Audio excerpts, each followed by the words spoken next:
When did you see someone fail as a teacher? My best friend Cole had been telling me for weeks that something was wrong in Mr. Frost's chemistry lab. Equipment breaking, fume hood malfunctioning, even a small fire once. But the principal's only response had been, Mr. Frost has tenure and 30 years experience. Well, last Thursday during lunch, Cole wanted to get ahead on the lab for next period. It was just him and his chemistry partner. There's been an accident in the lab. Cole is trapped under the storage shelf and there's some kind of chemical leak. His skin is burning. We can't get him out. I felt my entire body go cold. Those shelves weighed hundreds of pounds loaded with equipment. Where's Mr. Frost? I asked, already running toward the lab. He's in the teacher's lounge. It's his lunch break. My legs were pumping as I sprinted down the hall. Mr. Frost always spent his lunch period in the lounge. He made a huge show during faculty meetings about needing his contractual lunch hour without students. I burst into the teacher's lounge. He was watching videos on his phone with headphones on. Mr. Frost! Cole is trapped. There's a chemical spill burning him. You need to come now. Holy crap! The Kraken just made the playoffs, he responded. A student is dying, I screamed. You need to get the neutralizer! He pulled out one earbud. The game commentary was blasting. What's this about? Cole. Trapped. Chemicals. Why are students in my lab during lunch? They were getting ahead. Then it's their fault for being there unsupervised. I grabbed his arm, trying to pull him up. His skin is melting. I'm going to call 911. You're the only one who knows what to use. Don't be dramatic. It's probably just vinegar. They don't use vinegar in AP Chem. You know this. Only you have the safety equipment and know the neutralizing agents.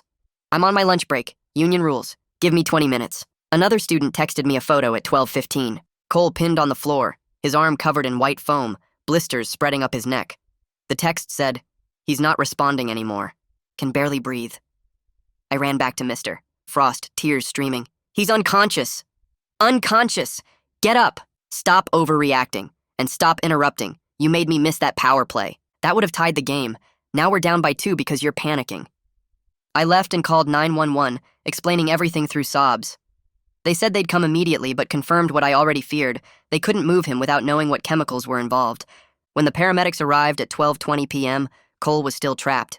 The EMT looked terrified. We need to know exactly what spilled. We can't treat this blind. Mr. Frost knows. He's coming. But he wasn't. Not for another 38 minutes.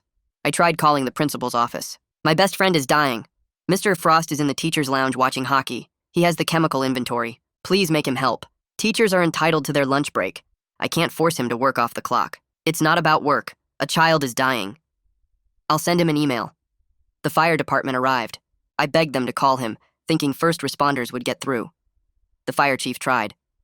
Sir, your student is in respiratory distress. Multiple organ systems are being compromised. I heard his response through the phone. It's my lunch hour. I'll assess the situation when my break ends. When Mr. Frost finally wandered into the lab at 12:58 p.m., his coffee mug in hand, still wearing his Kraken jersey, Cole was already being intubated. He glanced at the spilled chemicals like it was nothing. Oh, that's just concentrated sulfuric acid mixed with the sodium hypochlorite.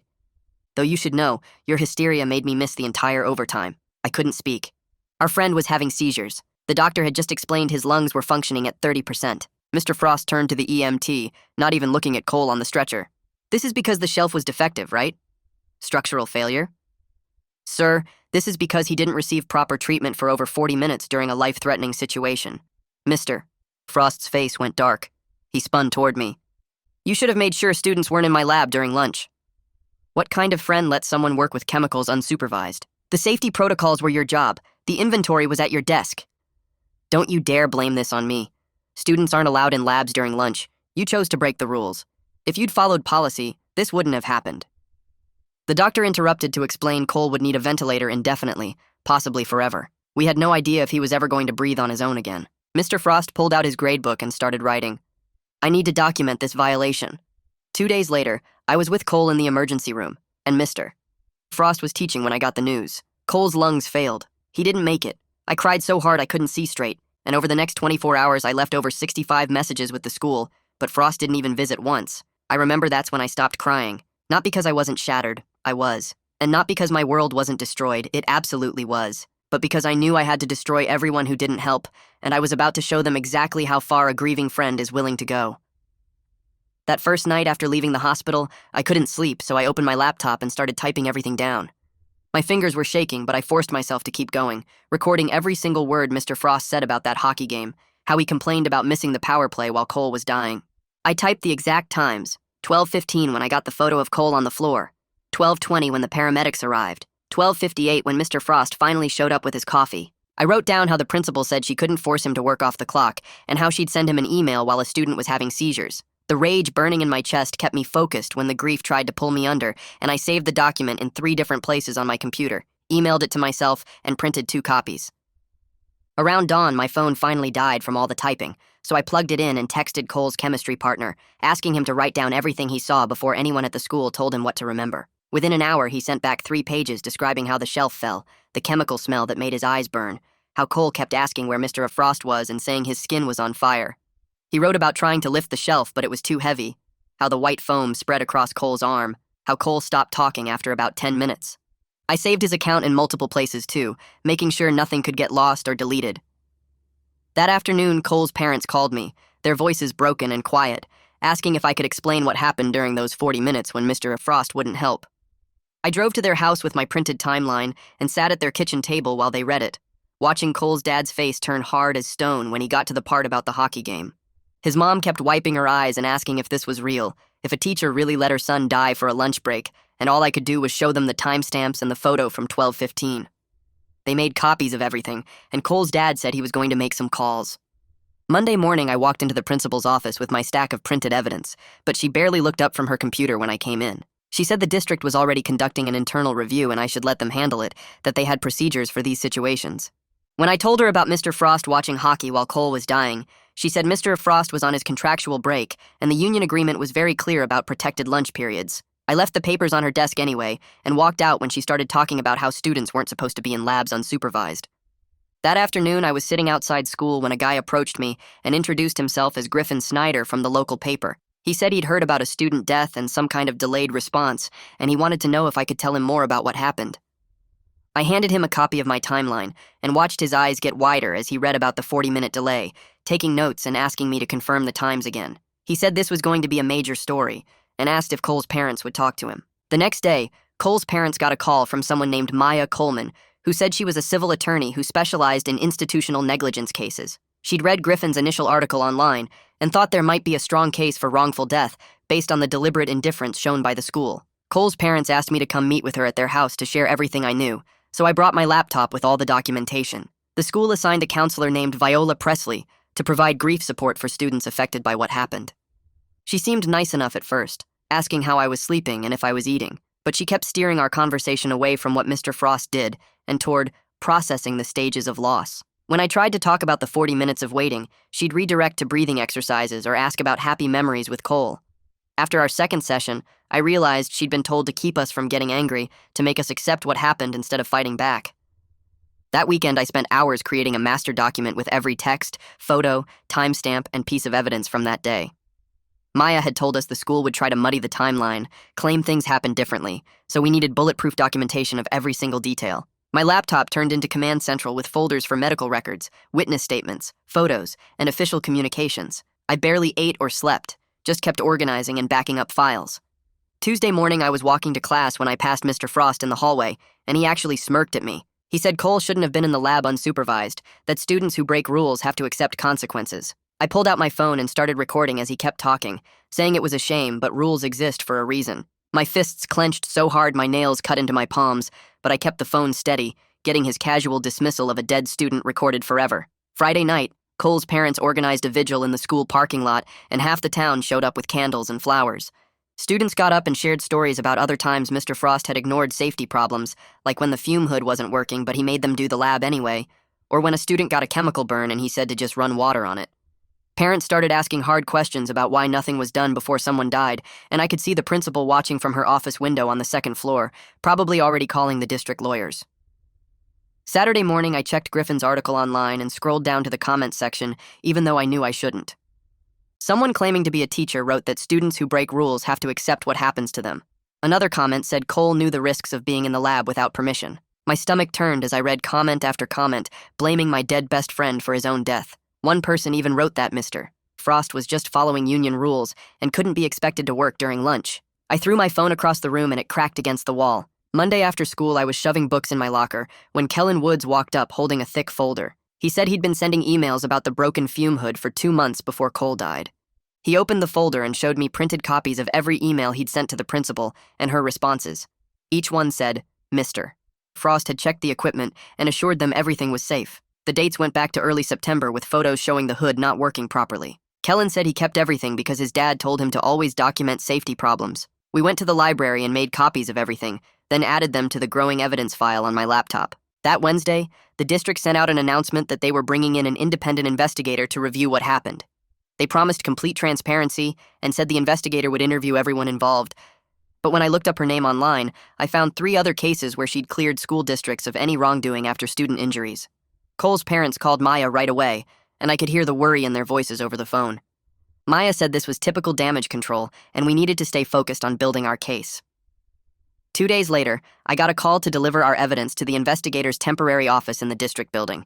I burned everything onto a USB drive and made 3 backup copies just in case. The investigator was a woman in her 50s with cold eyes who took the drive without looking at me. She said she'd review everything objectively and make recommendations based on facts. Her assistant was already sorting through stacks of documents that looked brand new with fresh printer smell. I noticed they all had district letterhead and dates from after Cole died. The following Monday, I had my weekly session with Viola Presley in the counseling office. She started asking if my anger was maybe stopping me from healing properly. She kept trying to make it sound like I was investigating to avoid dealing with grief. I told her that holding people accountable wasn't revenge, and that Cole deserved justice for what happened to him. She wrote something in her notebook and said we should focus on breathing exercises instead of dwelling on blame. I left early and didn't schedule another appointment. That afternoon, Griffin called to say he'd filed Freedom of Information requests for all maintenance records for the chemistry lab going back 5 years. The district responded saying they needed time to review thousands of pages for student privacy concerns. Maya laughed when I told her and said this was standard stalling tactics that districts always used. She'd already filed her own legal requests that they couldn't ignore as easily.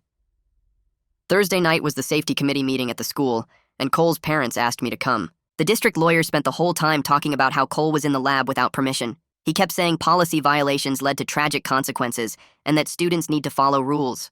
Parents started yelling at the board members about victim blaming, and one mom stood up asking why broken equipment wasn't fixed. The board president kept banging his gavel trying to restore order, while the lawyer repeated that unauthorized access was the primary factor. I recorded the whole thing on my phone, while Cole's mom cried quietly next to me. 2 days later, Griffin's second article came out with quotes from 3 other students about problems in the chemistry lab.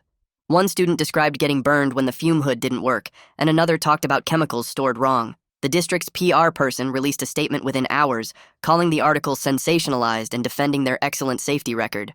The online comments exploded with angry parents demanding answers and calling for Mr. Frost to be fired. Some teachers started defending him, saying he was scapegoated for a tragic accident. The fighting in the comments got so bad the newspaper had to turn them off. That Monday morning, Maya officially filed a notice of claim against the district, which was the first legal step for the wrongful death lawsuit. The document was 40 pages detailing Mr. Frost's deliberate indifference and the administration's failure to fix known hazards. It listed every safety violation and included the timeline showing Mr. Frost refused to help for 40 minutes while Cole was dying.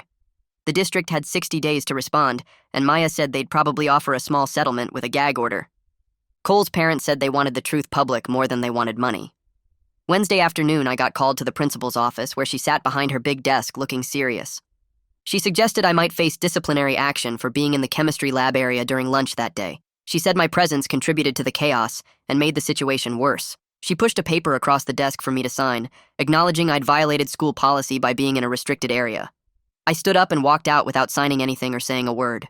She called after me that this conversation wasn't over, but I kept walking down the hall. My phone was buzzing before I even made it to my locker, and when I checked it, there were already texts from 6 different people asking if I was getting suspended. The rumor mill at our school worked faster than the internet, and by the end of the day, everyone knew the principal had tried to make me sign something admitting fault. That's when Kellen Wood sent me a message saying students were starting a petition demanding Mr. Frost be suspended while they investigated what happened. He'd already gotten 50 names in just 2 hours and said parents were asking to sign it too. I watched the Google Doc he shared, and the signatures kept climbing every time I refreshed the page.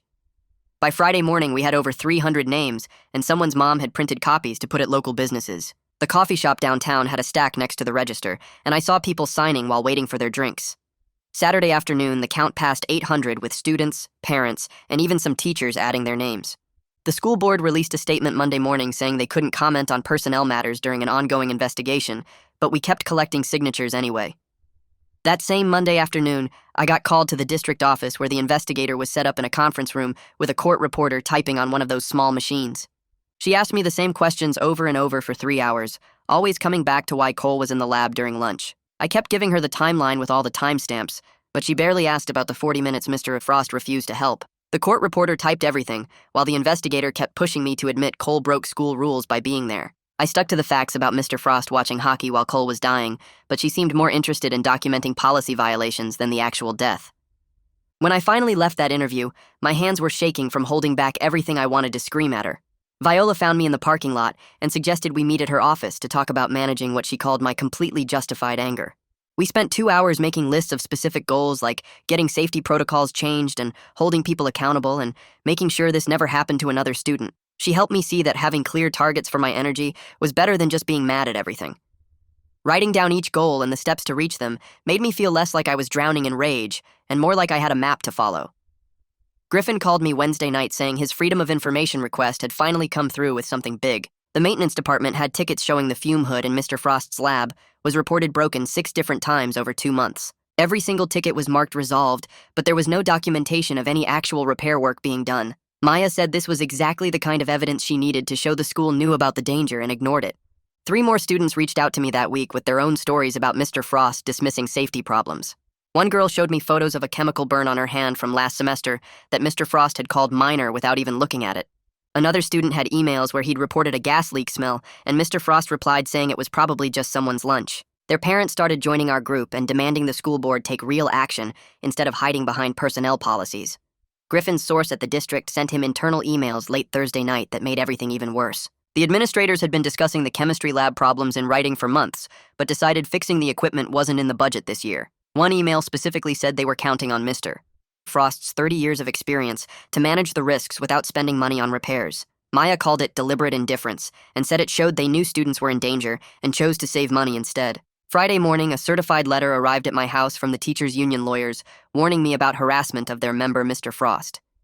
They said my campaign was creating a hostile work environment, and if I didn't stop immediately, they would pursue legal action. Maya actually laughed when I showed it to her and said threatening letters from the union just proved we were getting to them. She put it in our evidence folder with everything else we'd collected. I decided to visit the hospital that weekend and found myself standing in the same corridor where I'd last seen Cole alive. The smell of disinfectant mixed with that chemical smell from his clothes that day hit me all at once. The beeping from the machines in other rooms sounded exactly the same as when they were trying to save him. But standing there didn't just hurt anymore, because now I had a plan and evidence and people helping me fight. The school board meeting that Tuesday was the first one since Cole died, and they gave us 3 minutes each for public comment. Parent after parent stood up describing safety problems their kids had reported that got ignored. One mom said her daughter had been telling her about broken equipment for a year, but she thought the school would handle it. The board president kept checking his watch and cutting people off right at 3 minutes, even when they were mid-sentence about dead students. When it was my turn, I used every second to list the maintenance tickets and emails and Mr.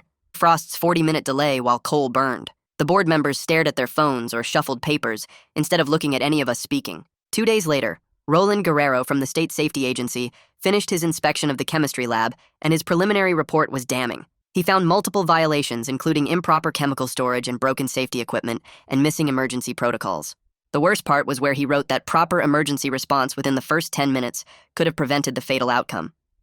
Cole's mom broke down sobbing when she heard that, because it confirmed what we all knew, but nobody wanted to say out loud. The next morning, my phone buzzed with 17 texts from different people, all sending me the same link to a leaked PDF that someone had posted on the school's unofficial Facebook page. The district investigator's draft report was 43 pages of pure rage fuel. Page after page kept calling Cole's lab access unauthorized and in violation of established protocols, while Mr. Frost's 40-minute delay got exactly 2 sentences buried on page 37, describing it as a secondary contributing factor that merits additional safety training. The recommendations section didn't even mention firing or suspending him, just suggested the district should clarify lunch hour emergency response protocols and provide refresher training on chemical safety procedures. I screenshot every single page before the district's IT department could pull it down, but they were too late because parents were already sharing it everywhere, and the comment section turned into a war zone with over 300 posts in the first hour. My English teacher pulled me aside after second period and whispered that she was sorry about everything happening, But then my chemistry substitute teacher made a point of telling the whole class that students who break safety rules endanger everyone. Walking through the halls felt different now, with some teachers giving me supportive nods, while others turned away, or suddenly found their phones super interesting when I passed. My grades started tanking because I couldn't focus on anything except checking my phone for updates about the investigation, and I failed a calculus test I hadn't even studied for. The principal called me into her office that Thursday and sat me down with the counselor to suggest that maybe I'd benefit from completing my coursework at home through their distance learning program, since the situation was clearly affecting my academic performance. Friday morning, over 200 students gathered at the main entrance before first period holding signs that said things like 40 minutes equals, murder and hockey games over human lives, and refusing to move until Mr. Frost got suspended. The principal tried to get everyone to disperse, and when that didn't work, she actually called the police. But the two officers who showed up took one look at the peaceful protest and told her they weren't going to arrest kids for sitting on the school property during school hours. The local news crew that someone had tipped off got amazing footage of Mr. Frost trying to sneak out the back loading dock while students chanted "Justice for Cole" loud enough to hear 3 blocks away. That weekend, an envelope with no return address showed up at my house containing photocopied newspaper clippings from 8 years ago about a student at Mr. Frost's previous school who got severe burns during a lab accident, and a sticky note that just said "pattern of negligence" in block letters. I wanted to dig into this so bad, but when I showed Maya, she immediately shut it down, saying unverified rumors and anonymous tips would give the defense ammunition to claim we were on a witch hunt. She made me promise to stick to the documented facts we could prove in court and not chase shadows that might blow up our solid case. Monday afternoon, Griffin called me excited because someone at the district office had given him security footage from the hallway camera that partially showed the corridor outside the chemistry lab on the day Cole died. The timestamp at 12:57:23 showed Mr. Frost walking slowly down the hall, holding his coffee mug with absolutely zero urgency in his movements, while at that exact moment, Cole was dying 30 feet away. The footage only showed him from behind for about 4 seconds before he turned the corner, but those 4 seconds confirmed our timeline perfectly that he didn't reach the lab until 12:58. The district's lawyer immediately sent out a statement claiming the footage might be corrupted, and the timestamps could be unreliable due to a system malfunction they just discovered. 2 days later, a certified letter arrived from Mr. Frost's personal lawyer, threatening to seek a restraining order against me if I continued what they called my campaign of harassment and stalking against their client. Maya actually laughed out loud when she read it and fired back her own letter stating that documenting public statements and filing legitimate complaints through proper channels doesn't constitute stalking under any legal definition. She did warn me to avoid any direct contact with Mr. Frost going forward, since even an accidental hallway encounter could be twisted into violating a potential restraining order. The state safety agency made everything more real when they announced that Friday that they were launching a formal investigation into the school's chemistry lab practices.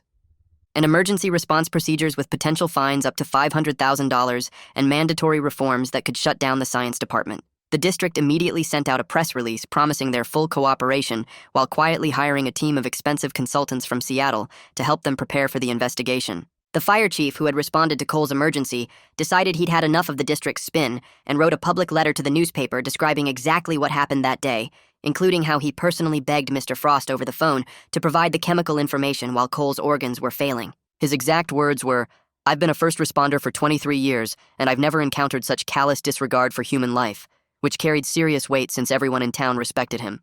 The district investigator called me back for a second interview, but this time her whole tone felt different as she asked detailed questions about the maintenance tickets we'd found and the emails showing administrators knew about the safety problems. Her questions suggested she'd been ordered to dig deeper because the district's narrative was falling apart under all the public scrutiny and media attention. After the interview, Cole's parents got a private call from one of the school board members who said he wanted to push for real accountability, but needed political cover to go against the superintendent and the union, so we should keep the pressure on through public comments and media coverage. It felt dirty playing politics with my best friend's death, but Cole's mom said we needed every ally we could get, even if their motives weren't pure, because the system was designed to protect itself, unless forced to change. 3 days later, I was sitting in Viola's office when a car backfired outside, and I jumped so hard I knocked over her coffee mug. She helped me clean it up while explaining that triggers were normal after trauma. We started meeting twice a week to work on what she called grounding techniques. She had me hold ice cubes when the rage got too strong, counting backwards from 100 by 7s to pull my brain out of the spiral. The smell of cleaning products made me sick now, reminding me of the lab. Even hearing hockey commentary on someone's phone sent me into a panic. Viola taught me to focus on 5 things I could see. 4 I could touch, 3 I could hear, 2 I could smell, 1 I could taste. It helped sometimes, but progress felt like crawling through mud. 2 weeks passed before the deposition happened. Maya had warned me Mr. Frost would try to make himself look good, but I wasn't ready for his smugness. The court reporter typed every word as he sat there in his best suit, admitting he knew exactly which chemicals had spilled. He said concentrated sulfuric acid mixed with sodium hypochlorite created chlorine gas. Maya asked if he knew this when the fire chief called. He said yes. She asked if he still refused to help. He said it was his lunch break and union rules protected that time. She asked what he was watching. He said the Kraken overtime. She asked if he watched the whole thing while Cole was dying. He said yes, they won in a shootout. His lawyer tried to object, but the damage was done. Everything was on the record now. That same afternoon, Griffin called me with huge news. His source at the district office had found an email the principal sent to the superintendent at 12:17 p.m. that day. The email said she'd send Frost a message about the emergency in the lab. She never sent it. The timestamp proved she knew Cole was dying and chose to write an email to her boss instead of running to get Frost herself. Griffin published it the next morning, and the comment section exploded with parents demanding her resignation. Someone I didn't know approached me after school that week, offering to hack the district's servers. They said they could find everything, all the hidden emails and deleted files. I was desperate enough to think about it for a whole day before calling Maya. She reminded me that any evidence we got illegally would destroy our whole case and could put me in jail. We had to stick to legal channels, even though it felt like fighting with our hands tied. The district's lawyers contacted Cole's parents the following Monday with a settlement offer. They wanted to pay $200,000 if the family signed a non-disclosure agreement. No admission of guilt, no public statements, just money to make it all go away. Cole's parents asked me to come over when they got the offer. His mom kept crying while his dad paced around their living room. They needed closure, but they also wanted everyone to know what happened. They asked for a week to think about it. Meanwhile, our coalition of parents, students, and community members met at the library to figure out our goals. Some people wanted Mr. Frost in jail, but Maya explained that criminal charges were almost impossible in cases like this. We focused on what we could actually achieve. We wanted new safety protocols with real teeth. We wanted proper equipment in every science room. We wanted consequences for the people responsible. We made lists and assigned tasks to everyone. 3 weeks later, the district investigator released her final report. She recommended Mr. Frost be placed on administrative leave pending retraining.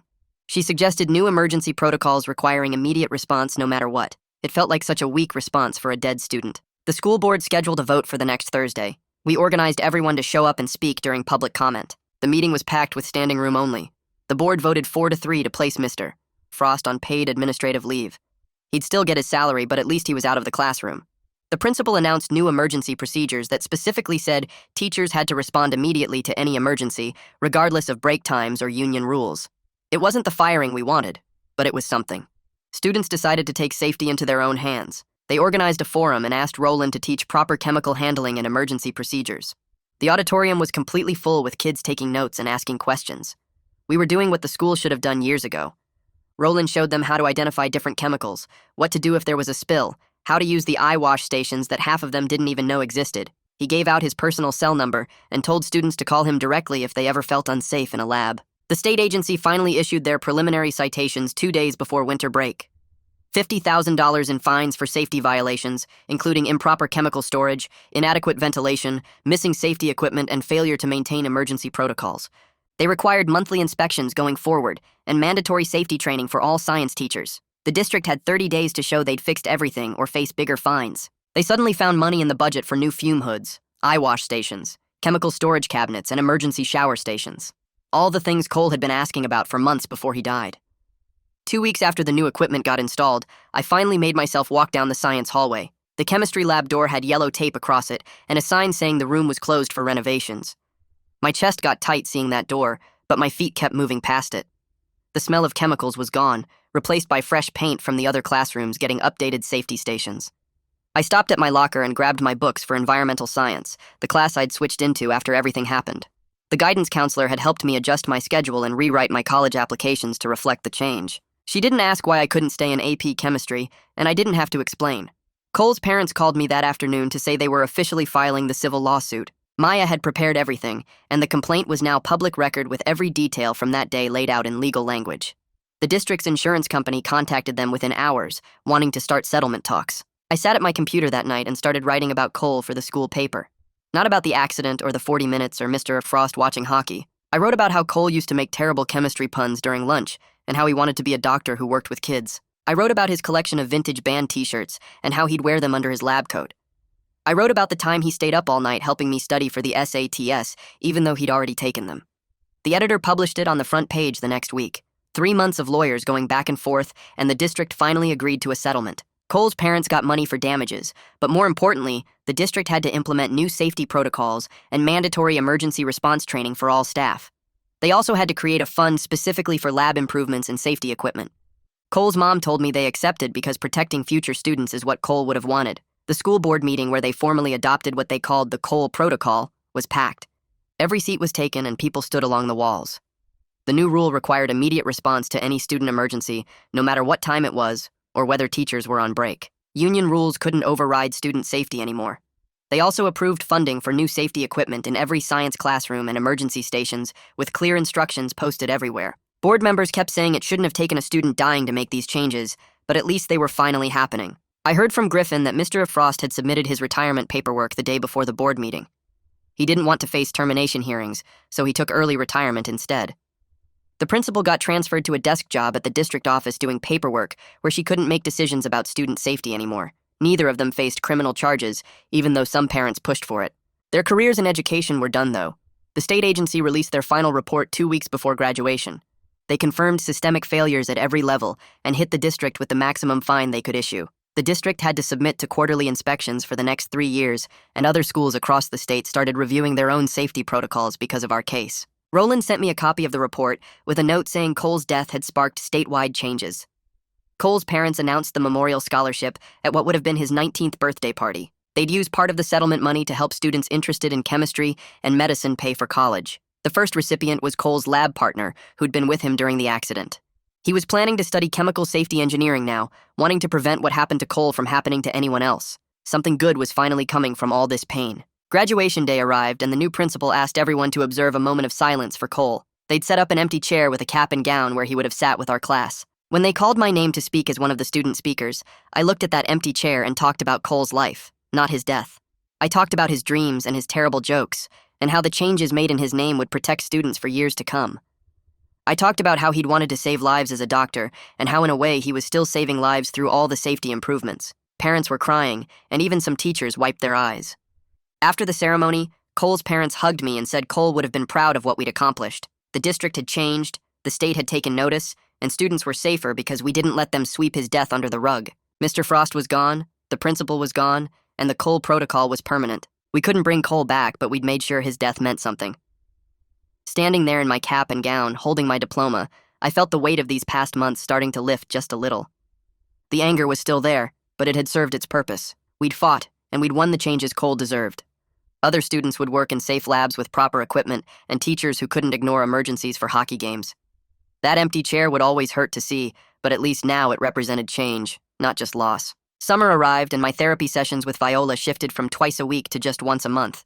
I'd walk into her office carrying less weight each time, the rage that used to burn through me every second now just a steady ember I could control. She'd ask how I was managing the anger, and I'd tell her about the advocacy work I'd started, helping other schools review their safety protocols. The fury wasn't gone, but it had purpose now, pushing me to make real changes instead of just destroying things. Viola would nod and write in her notebook, telling me I'd shown more growth in these months than most people manage in years. I'd leave those sessions feeling like maybe I could actually build something from all this pain. 3 weeks before what would have been Cole's 19th birthday, his parents called and asked if I'd come to dinner that night. I showed up with flowers for his mom and found they'd made all of Cole's favorite foods, even the weird pasta salad he loved that nobody else could stand. We sat around their dining table looking through photo albums from when we were kids, pointing at pictures of Cole making dumb faces at the camera. His dad told stories about teaching Cole to ride a bike, and his mom laughed through tears remembering how he'd insisted on wearing his Halloween costume to the school every day for a week in 3rd grade. They thanked me for fighting when they couldn't even get out of bed some days, said they knew Cole would have done the same for me. I helped them clean up the dishes, and we stood in the kitchen crying and hugging, missing him but grateful we had each other. Griffin sent me a draft of his follow-up article the next morning, wanting my input before it went to print. He'd focused entirely on the positive changes, listing all the safety improvements at our school and how districts across the state were adopting the Cole Protocol. The article included quotes from other schools' administrators saying they'd reviewed their own procedures after hearing about our tragedy. He didn't rehash the scandal or blame anyone, just laid out the facts about how things had improved. When it published that Friday, the comments section filled with supportive messages instead of the usual angry arguments. Parents thanked us for making schools safer, and teachers said they'd pushed for better equipment in their own labs. After giving a presentation about lab safety at the district's Professional Development Day, Roland pulled me aside in the hallway. He spoke quietly, looking around to make sure nobody was listening, and thanked me for not giving up when everyone wanted to bury this. He said investigators like him see too many cases where families just accept the first explanation and never push for real answers. His acknowledgement hit harder than any official recognition because he'd seen everything, knew exactly how hard we'd fought and what we'd uncovered. He shook my hand and said Cole would be proud of what we'd accomplished. That weekend, I started packing all the evidence into bankers' boxes, organizing files by date and category. The photo from 12/15, the timeline I'd written that first night, Griffin's articles, the state inspection reports, everything went into labeled folders. Maya had told me to keep it all just in case something came up later, though we both knew the main fight was done. I sealed each box with packing tape and wrote COLE on the side in black marker. Stacking them in my closet felt like closing a chapter while keeping the book, ready if anyone ever needed to see what really happened. The anniversary of Cole's death came on a Thursday, and I drove to the school early that morning with a bouquet of white roses. They'd installed a memorial plaque outside the newly renovated chemistry lab, his name engraved in brass with the dates and "Forever in Our Hearts" underneath. Other students had already left flowers and notes, some from kids who didn't even know him but wanted to show respect. I placed my roses next to the others and stood there reading the notes, messages about how the new safety equipment made them feel protected, how they thought about him during labs. The hallway where everything went wrong had transformed into something better, proof that his death led to real change. My college acceptance letters had been sitting on my desk for weeks, but I finally made my decision that night. I'd gotten into the pre-med program Cole and I had planned to attend together, but looking at those forms just felt wrong. Instead, I accepted the offer from the State University's public policy program with a concentration in education safety reform. Cole had wanted to save lives as a doctor, and maybe I could save them a different way, making sure schools never chose bureaucracy over student safety again.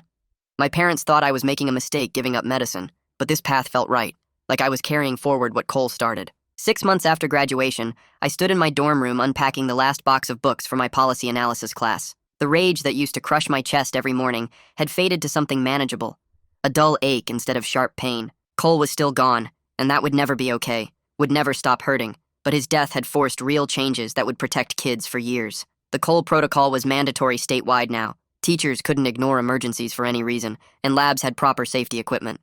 I was scarred but not broken, changed forever but moving forward with purpose instead of just pain, carrying him with me in the work I'd do, rather than the anger I'd felt. That's where we'll wrap it up today. Thanks for spending a little time with me. I really do hope this story lifted your mood. Subscribe if you'd like to keep sharing more happy moments together.